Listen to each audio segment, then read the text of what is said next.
Frères et sœurs, regardez qui vous êtes, vous qui avez reçu l'appel de Dieu. Parmi vous, il n'y a pas beaucoup de sages du point de vue humain, pas beaucoup de gens puissants, pas beaucoup de gens importants. Mais pour couvrir de honte les sages, Dieu a choisi ce qui semble fou dans le monde. Pour couvrir de honte ce qui est fort, Dieu a choisi ce qui est faible dans le monde. Pour détruire ce qui est important, Dieu a choisi ce qui est petit dans le monde. Il a choisi ce qu'on méprise, ce qui n'est rien du tout. Dieu a fait cela pour que personne ne puisse faire le fier devant lui.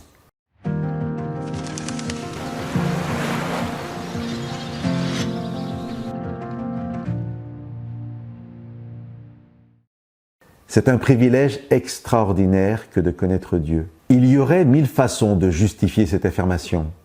Connaître Dieu, c'est marcher avec lui, rempli de son esprit et de sa puissance. C'est porter ses fruits et agir selon ses dons et ses qualifications. C'est avoir le juste regard sur ce monde et discerner quelle est la volonté de Dieu. C'est vivre dès aujourd'hui la vie éternelle en espérance. C'est, nous dit Jésus, connaître la vérité et être libre. C'est ne plus être esclave de tout ce qui nous abaisse, etc. Mais le risque est alors peut-être un certain orgueil spirituel, le fait d'avoir un sentiment de supériorité par rapport à ceux qui ne connaissent pas Dieu. Paul nous rappelle, à travers ce premier passage lu, une vérité sur laquelle j'aimerais insister aujourd'hui. Je vous lis le verset 7 du chapitre 4. En effet, qui te rend supérieur aux autres ? Tout ce que tu as, c'est Dieu qui te l'a donné, n'est-ce pas?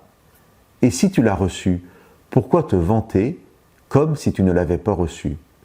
Chers amis, soyons fiers d'avoir Dieu comme Père. Soyons fiers que Jésus n'ait pas honte de nous appeler ses frères et ses sœurs. Soyons fiers et non orgueilleux, car tout ce que nous avons vient du Père et il nous demande de le mettre au service de notre prochain, au service de ceux qui n'ont pas les mêmes privilèges que nous. Ne soyons pas fiers de nous-mêmes, mais soyons fiers de la joie de la présence de Dieu dans nos vies.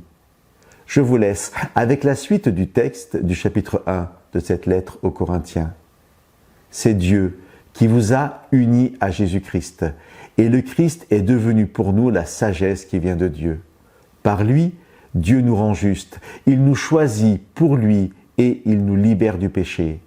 Alors, comme les livres saints le disent, si quelqu'un veut être fier, qu'il mette sa fierté dans le Seigneur. Chers amis, merci pour les nombreuses bénédictions de Dieu dans nos vies.